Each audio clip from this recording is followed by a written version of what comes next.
Vous êtes de plus en plus nombreux à nous suivre et à participer à l'évolution de la chaîne Afrique N24, et sincèrement nous tenions à vous en remercier.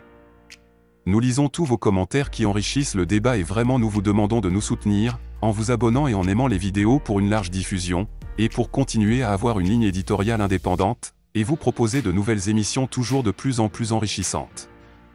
Encouragez et protégeons la communauté Afrique N24, en vous abonnant et en cliquant sur le pouce bleu j'aime sur les vidéos que vous visualisez. Ne restons pas passifs, soyons actifs. Merci et à bientôt. Le bulletin d'information de ce jour.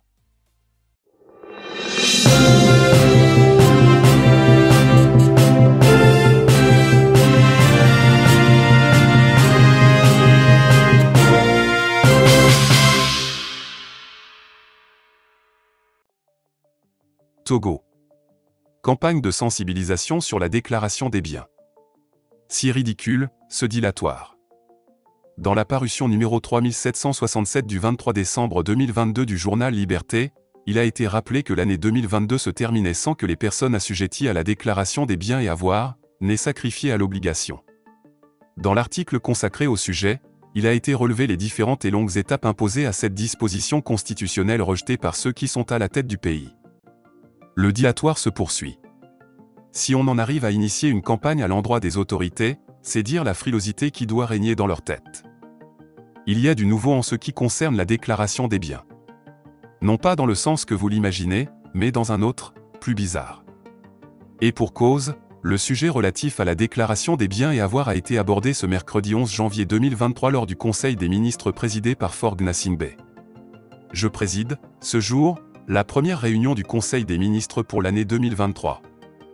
Nous examinerons un avant-projet de loi, relatif au développement de l'écosystème d'innovation au Togo, ainsi qu'un projet de décret réglementant la redevance de régulation du système des contrats de partenariat public-privé dans notre pays.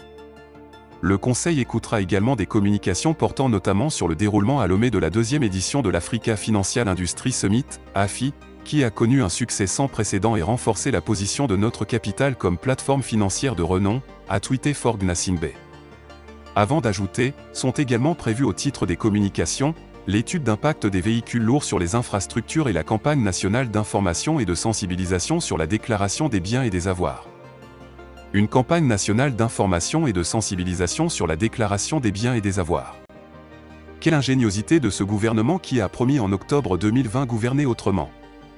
Après avoir passé plusieurs années à traîner des pieds, à faire du surplace et à opérer des marches à reculons, le gouvernement sort une nouvelle trouvaille de sa boîte à imagination.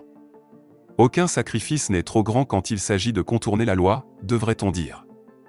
Il n'y a que dans un pays comme le Togo où le respect d'une disposition constitutionnelle constitue de la mer à boire. En réalité, il n'est aucunement nécessaire de faire une campagne d'information et de sensibilisation pour amener les assujettis à déclarer leurs biens. Ceux qui sont concernés par cette disposition le savent très bien. Les assujettis ne sont pas des analphabètes, ce sont des gens qui savent qu'ils doivent déclarer leurs biens, mais n'attendent que le chef de l'État pour s'exécuter eux aussi. Mieux, les assujettis ne sont pas des smicards et gagnent leur vie. Comme il est manifeste depuis plusieurs années, Faure Gnassingbé et ses acolytes ne savent pas où donner de la tête en ce qui concerne la déclaration du patrimoine. Mieux, aucun d'eux ne veut se plier à cette obligation. Il faut donc trouver les astuces pour renvoyer au calendrier grec la mise en œuvre de ce processus. Ce dilatoire a contribué à créer une série d'étapes aussi inutiles que vaines, pourtant, en 24 heures, les textes peuvent être réajustés et rendus exécutables. Si en 2005, les gens ont pu passer de simples députés à président de l'Assemblée nationale puis président de la République par intérim en quelques heures, le fait d'annoncer aujourd'hui une campagne nationale d'information et de sensibilisation sur la déclaration des biens et des avoirs montre à quel point le sujet dérange et menace de déclencher des urticaires aux premiers assujettis qui doivent montrer la voie. Cette campagne de diversion qui s'annonce va simplement servir à retarder l'échéance, mais surtout à dilapider de l'argent pendant que le pays est constamment à la recherche de moyens pour financer son budget. Le Togo ira régulièrement sur le marché régional pour solliciter près de 574 milliards francs CFA cette année.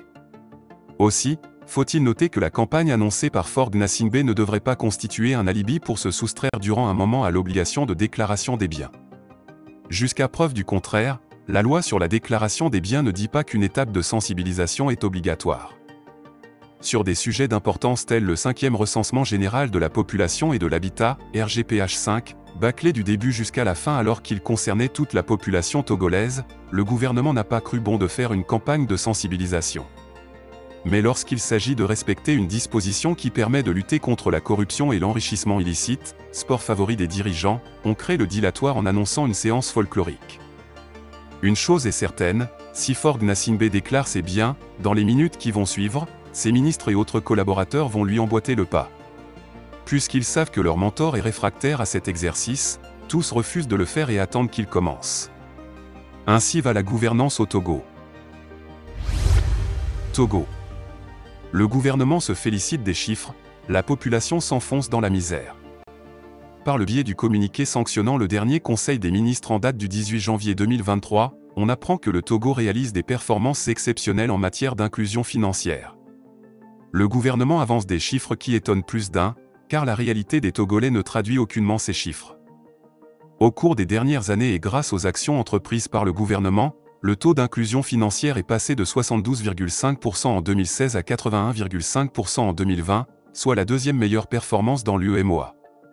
Sur la même période, le taux de bancarisation élargi est passé de 70,8% à 80,04%, faisant de notre pays celui de la sous-région avec la plus forte croissance dans le domaine, indique le communiqué du Conseil des ministres tenu hier mercredi. Il y est précisé que ces performances enregistrées ont été stimulées par les mesures incitatives prises pour protéger le pouvoir d'achat des populations et inciter le déploiement des institutions de microfinance en leur apportant un soutien spécifique. Il est souvent affirmé que les chiffres ne mentent pas, mais quand ceux qui font les chiffres peuvent se tromper, on peut alors émettre des réserves sur certaines statistiques. L'inclusion financière n'est pas une opération théorique des mathématiques consistant à pondre des résultats virtuels, mais plutôt un système qui doit améliorer le quotidien des populations bénéficiaires. En ce qui concerne les Togolais, la condition financière est loin d'être réjouissante. Si le gouvernement se base sur la prolifération des microfinances pour accoucher ces chiffres, alors il se méprend sur toute la ligne. La plupart de ces institutions de microfinance dont le gouvernement déclare « inciter le développement » est à l'origine du malheur de milliers de petits épargnants togolais.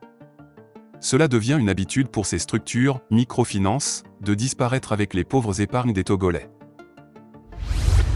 Togo-Ghana. Saisie de 80 millions de francs CFA en faux billets. La division des douanes de l'autorité fiscale du Ghana, GRA, a intercepté une mallette contenant un montant de 80 millions de francs CFA, qui s'est avéré être un faux sur un itinéraire non approuvé du pays le long de la frontière entre le Ghana et le Togo à Aflao. Le commissaire des douanes, Sédou Idrissou Idiza, a affirmé que le sac contenait également de vrais billets de 843 000 francs CFA et 110 500 Naira. Racontant l'incident au BFT à Accra hier, le commissaire Idiza a déclaré que 2 des personnes impliquées dans l'acte avaient été arrêtées à moto par des douaniers, sur un itinéraire non approuvé réservé aux seuls autochtones vivant dans cette partie d'Aflao. Il a révélé que le principal suspect qui était en possession des bagages est un citoyen nigérian. C'est un homme de 57 ans et il s'appelle Arimo Timothy Adigbo, avec un passeport nigérian en possession, a noté le chef des douanes. La saisie s'est produite le mardi 17 janvier 2023, à Aflao, et selon la division des douanes, le dossier a été remis au service d'enquête des douanes pour complément d'interrogatoire. Après avoir reçu la nouvelle, j'ai ordonné que le suspect soit amené à Accra pour nous permettre de mener une enquête détaillée sur l'affaire, a ajouté Idiza. La nécessité de faire des contrôles supplémentaires au Togo. Il est entendu que les suspects ont été arrêtés sur le territoire ghanéen et non sur le territoire togolais. Le crime a été perpétré au Ghana, et cela a éclairé notre décision de poursuivre l'affaire au siège des douanes. Si nous devons contacter les douanes nigérianes pendant l'enquête, nous le ferons. Nous avons cette collaboration en place, a-t-il expliqué. Mais pour l'arrestation, le commissaire Idiza estime que le coupable aurait changé les fonds en dollars et en Naira et serait retourné dans son pays, laissant derrière lui de fausses devises circulant au Ghana et au Togo. Cela, a-t-il dit, peut non seulement entraîner une perte de devises étrangères, mais a également d'autres implications criminelles. La première loi en infraction est l'absence de déclaration de marchandises conformément aux lois douanières, et le fait que le suspect emprunte un itinéraire non approuvé avec un tel contenu dans la mallette est criminel, a souligné le commissaire. Nigeria. La présidentielle maintenue en février. Le président de la commission électorale indépendante nigériane, INEC, Mahmoud Yakubu, a écarté tout report de la présidentielle prévue le 25 février au Nigeria.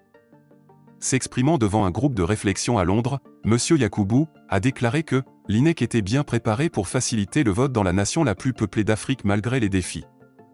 La Commission n'envisage pas, encore moins de planifier, de reporter les élections générales de 2023, a-t-il déclaré. Nous allons de l'avant pour organiser les élections comme prévu, a-t-il affirmé. Yakubu a déclaré que l'INEC faciliterait le vote dans les camps pour les millions de personnes déplacées à l'intérieur du Nigeria. Les Nigérians doivent choisir un nouveau président le 25 février.